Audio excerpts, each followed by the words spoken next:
Hello everyone and welcome back to my channel. My name's Rebecca. If you haven't been here before, welcome. So today's video is all about episode 4 of Only Murders in the Building, the Hulu series, and episode 4 is called Here's Looking at You. So I am very excited to discuss. If you haven't watched up until season 2 episode 4, then I highly suggest that you don't watch this video. There will be spoilers, and go check out my other videos. I have a bunch of them. I've linked them all down below and I will put them up here. And either way, you should probably go watch them because all the clues I talk about back there are relevant to this video and onward. So it's really helpful to watch season 1 and season 2 and put all the clues together. They are all relevant. The two stories do connect. So definitely go check those out. If you like these videos, then make sure to like this video, comment down below who you think the murderer is, and subscribe. I am trying so hard to hit 1,000 subscribers by the end of this season. So if you could help me out and hit that subscribe button, I would appreciate it so much. Once I hit 1,000 subscribers, YouTube will monetize these videos and I will get a little bit of AdSense for the content creation that I'm currently doing for free, and that would just be amazing. Also, if you like these videos and you just like seeing my face, go and follow me on Instagram. We have a great time over there. I will put it here and also link it down below, and we just chit chat about who we think the murderer is and favorite parts of the show, sharing different things. It's just me and my daily life, so come hang out. Anyway, let's get into the video. So here's looking at you. So we know that Lucy has returned to the Arconia at the very beginning and that she's in the space between the walls, what some of you are calling the Arcatacombs. Lucy is in the Arcatacombs and she is just chilling, recording herself, chit-chatting. Who is she talking to? We don't know. Is she just like live streaming on Instagram? Maybe. Who knows? And we kind of will get more into this little information snippet at the end of the video because we don't really know why she's there until we watch the whole episode. So we will chit chat more about Lucy and her hiding out in the walls in a little bit. So we also know that she has Charles's old apartment key because he tells her that it still works via their text messaging. And so that's a little interesting thing. She can get into Charles's apartment and she knows that there's this secret hideaway spot where she can enter and exit through.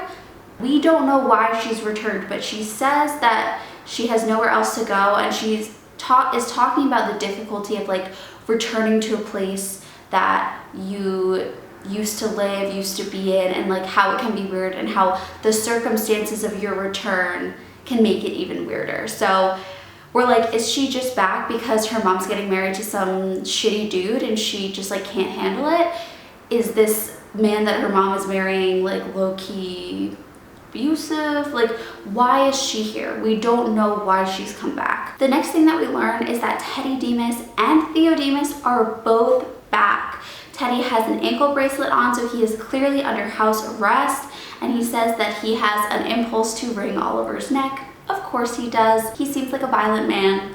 He was violent last season. We're not surprised. So he explains that both he and Theo are awaiting trial and they're basically under house arrest to see whether or not they are guilty, and Theo is angry and Teddy says that they are learning how to use those angry feelings productively, which really seems like a threat.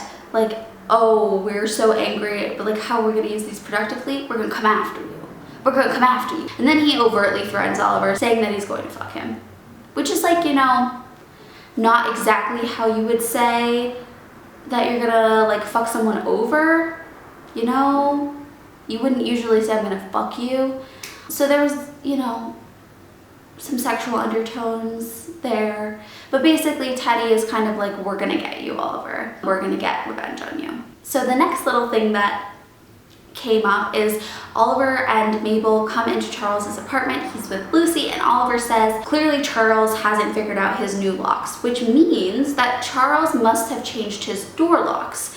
And maybe this is because someone planted the painting in his apartment and his first thought was like, they have a key, so I need to change my locks. But I think it's interesting that 2 times this episode we've heard about Charles's locks. We've heard that Lucy has a key to his old locks, and we've heard that he's changed his locks, which means that if she were to return and try and get into his apartment with the key she used to have, she will no longer have access. So that's a little interesting bit of information. Then, you know, they're all hanging out, they're having a little chill sesh, and Lucy comes in and finds the knife in Charles's apartment, and she says something like, "Don't you wash your knives?" And it turns out that it is the knife that was used to kill Bunny, or at least they're assuming so, because it's covered in blood. And Oliver actually speaks up and says, "Wait, that's my knife. I got that from his rendition of a play inspired by Macbeth." So there's 2 interesting things here. One is that it's interesting that they are each being pulled into the murder very meticulously in different ways. So you've got Charles, who had the painting planted in his apartment. You've got Mabel, whose knitting needle was stabbed into Bunny's chest. And you have Oliver, whose knife was used to actually murder Bunny and then placed in Charles's apartment. So that means that the murderer had access to all 3 apartments at different points in time, at least to be able to get these items. They had to take the knife from Oliver's apartment, they had to stab Bunny in Mabel's apartment, they had to take her knitting needle, and then they had to plant the painting and the knife in Charles's apartment. So there's a lot of like just easily getting in and out of these apartments without much thought, it seems. Another thing that I read on Reddit, which is an amazing point to make, is that Macbeth is a Shakespearean tragedy about a character, well, like, spoilers if you haven't read it, but about a character who basically is power hungry, but the main idea is that the main character ends up being killed because they're so power hungry and like desperate for success, and like their over desperation to achieve success ends up being their demise. So is this a nod to one of the characters being so obsessed with their own success that they are willing to kill someone for it?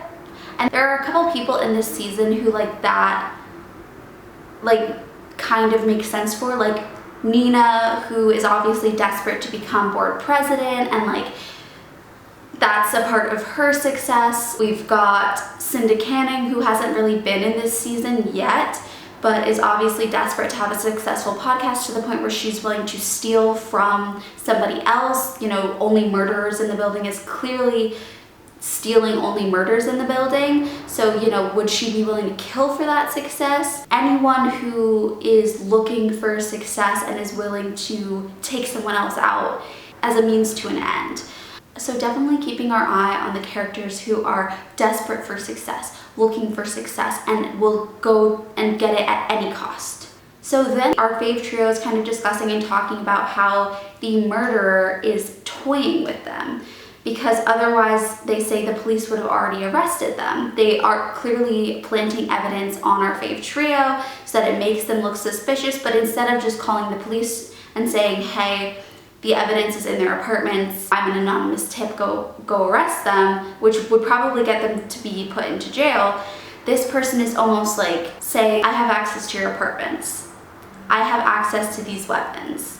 I'm the one who did this, and I know you and your lives well enough to know how to get under your skin. So it's really interesting. Why is this person playing with them? Is it about stopping the podcast and ending it?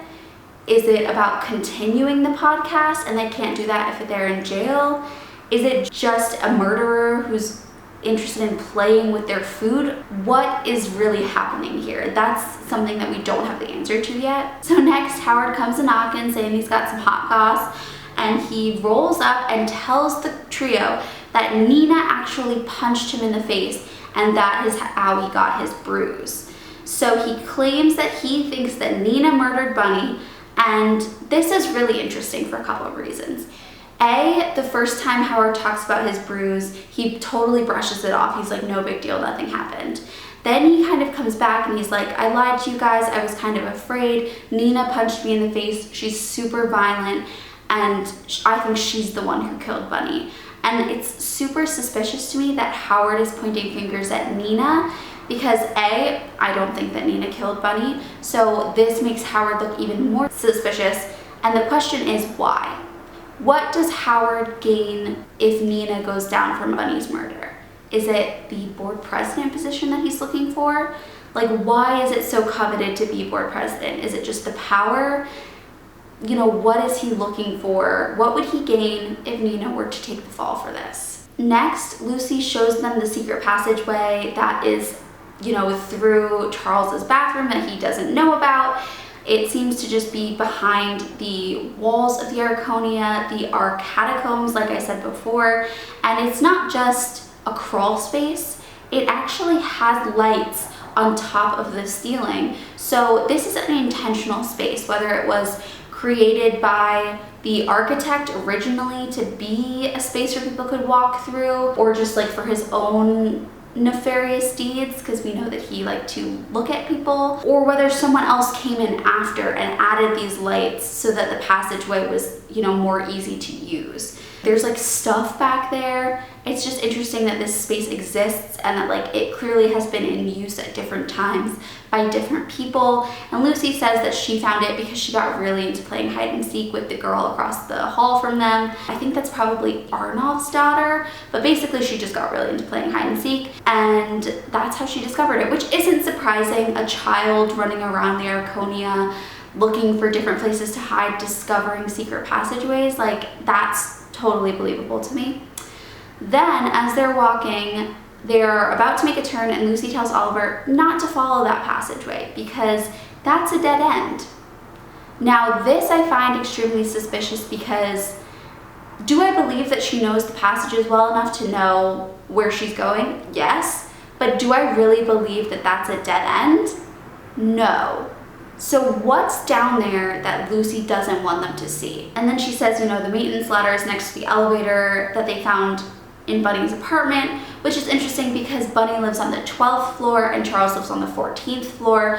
So that's a 2-floor difference, which is something that we should keep in mind. So we also realized from season 1 that Dr. Grover Stanley has mentioned that he heard this like shoveling sound above his apartment, and now it's kind of becoming clear that maybe that shoveling sound was actually like the sliding of secret door passageways and someone going in and out of different people's apartments. We're not sure, but it definitely makes sense to connect these two dots and be like, okay, what he heard was actually something shuffling around in the walls. Next we see through the passageways that Nina and her baby daddy, who is clearly some sort of businessman, are cutting a deal to make money from the Arconia, which is what she was talking about when she was saying monetize the Arconia. And we don't exactly know what that means. They say it looks like there's like a giant airship or some sort of like spaceship on top of the Arconia. I don't know what's in there or what the actual plan is, but it looks very fancy. And they also mentioned that Bunny had to go, basically because she was against monetizing the building. Next, Oliver hears Teddy and Theo talking, and I do not know sign language, so if any of you do, please drop in the comments below what Theo was signing to his father, because I don't know what Theo was, you know, signing, but I do know that Teddy was saying that he will fix it, and Theo basically says he doesn't want his protection anymore and that he has his own lawyer. Teddy gets really upset and Theo shoves him and tells Teddy that he's killing him and that he has no life because of him. So there's this continuation of this like father-son tragedy that's kind of playing out before our eyes from last season, where it's like, it makes sense that Theo is angry with Teddy because the whole reason that Zoe ended up falling off the roof of the building is because Teddy made Theo go after her to get the ring back. If Theo didn't feel like he had to go chase her down to get it, she may never have been in the situation where she would have died.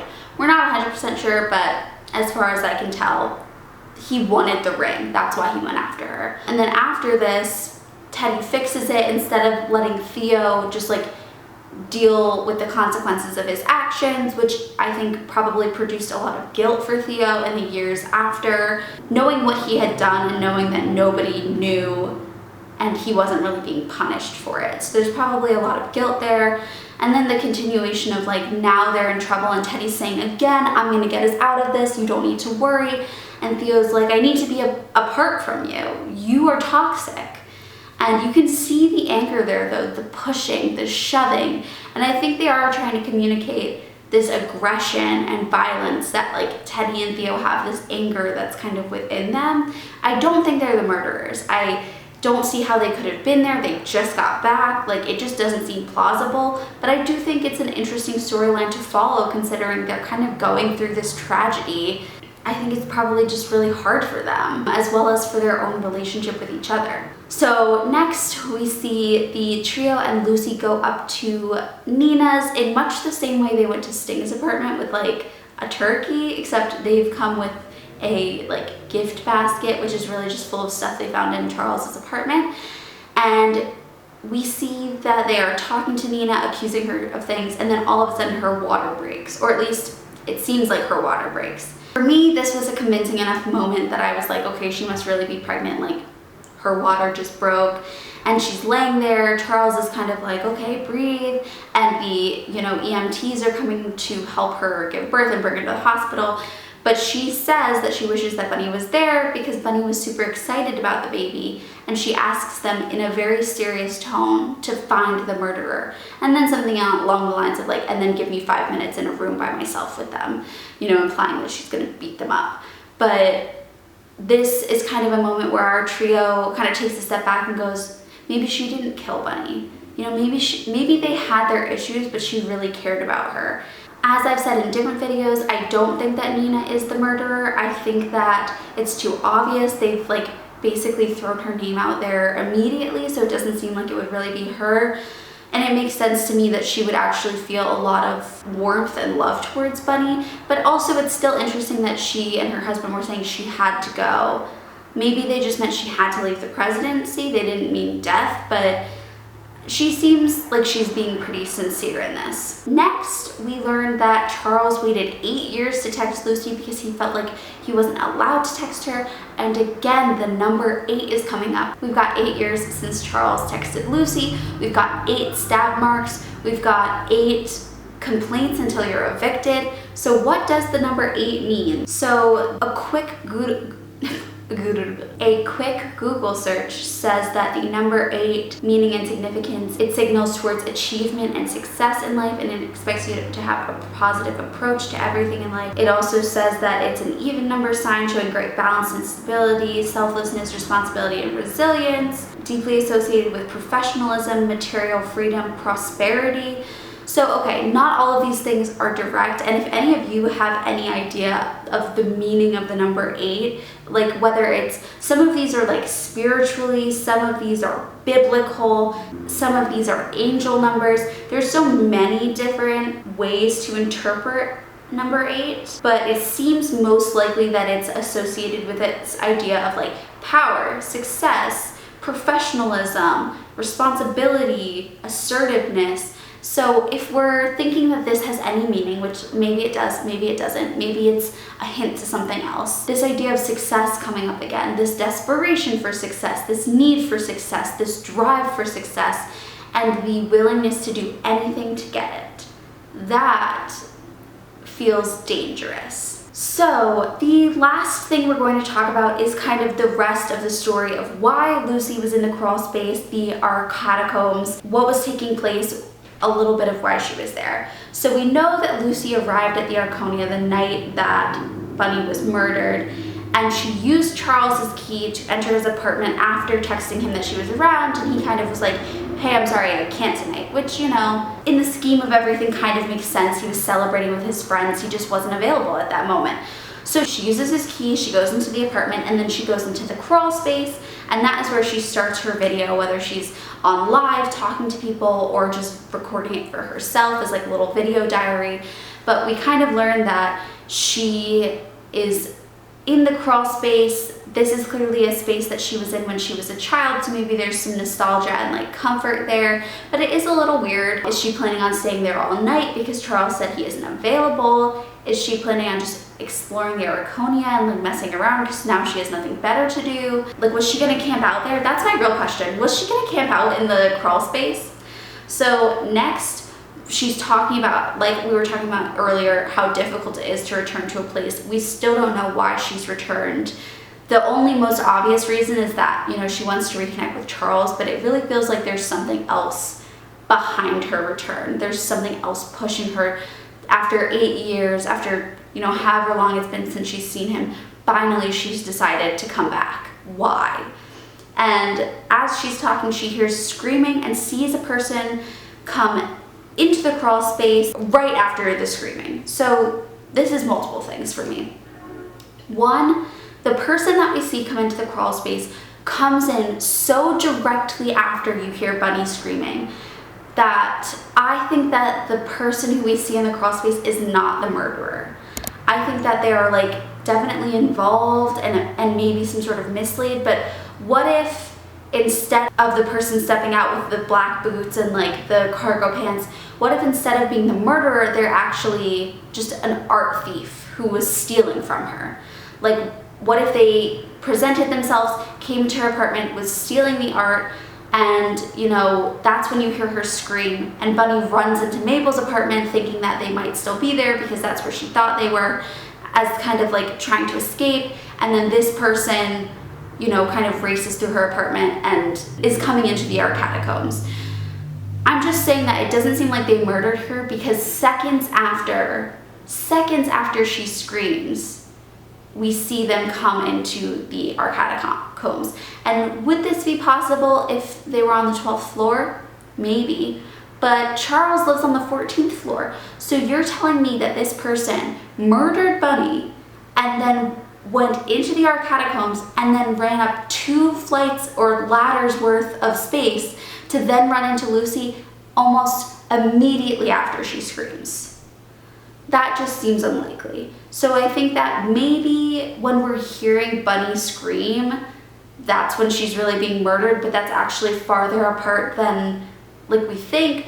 I think that this person has something else to do with it. I don't think that they're the murderer just because of how quickly they got from one space to the next. But I do think that maybe they are an art thief or have something else to do with it. And I think that she gets murdered directly after, almost as like a coincidence of events, a series of events that were unexpected. We also hear this person sneezing, like maybe they're allergic to dust, maybe birds, since Bunny has Mrs. Gambolini, and they are wearing scrubs over their shoes and a mask over their face. But also, there's no blood on them. I mean, it's dark and it's hard to see, but it doesn't look like there's any blood on their shoes or anything. They were also holding the flashlight in their right hand, so if they were the killer, it might make sense that they were right-handed. It just seems like that was their dominant hand, although I did feel like there was something in their left glove. I just couldn't see it. It was too dark. They have this violent sneeze. It doesn't seem like they're wearing glasses. It seemed like it might be a man. It seems like the person is white. When I first looked back, I really thought that maybe that was Marv. But we have a list of people who it could be that's very long, you know, and it's very hard to tell looking at just like a figure covered in scrubs and these things that look kind of bulky. It's like, is it Howard? We really don't know. So those are all the clues that I pulled from this episode 4, Here's Looking at You. I just think that as the episodes go on and as we learn more, things are going to start getting a little clearer. Some of these questions are going to start being answered because I felt like they did this last season, but like sometimes you don't know the motive until right at the end. Like with Jan, I guessed that it was her last season, but I didn't guess that her and Tim were in like a romantic relationship. That just didn't cross my mind with the age gap, but obviously it's totally possible. But we don't learn that like he is looking for a romantic relationship and found Jan until the very end. So in the same sense, I was talking about this theory that it might be Howard last time, and it's like, some of you might be like, no, I disagree. But at the end of the day, like, Howard could have been on his way to being evicted, and he could have had one final complaint from like Nina or something, and decided that he needed to frame her for murder and get Bunny out of there so that he wasn't evicted. Like, we don't know what's going on. You know, we have like very little information about the painting. We know that it's relevant somehow, and it's very likely that it's going to be this duality of like last time it was jewelry and a murder, this time it's a painting and a murder. It's likely that there's going to be some sort of black market art dealer who's creating copies of art and then like replacing the original with the copy and selling the original for the amount that it's really worth, and nobody knows the wiser. It's just interesting, all the different like facets of information. Thank you all so much for joining me in today's video. If you liked it, like I mentioned before, make sure to hit that like button, subscribe, all those YouTube-y things. Leave me a comment down below if you think you know who the murderer is.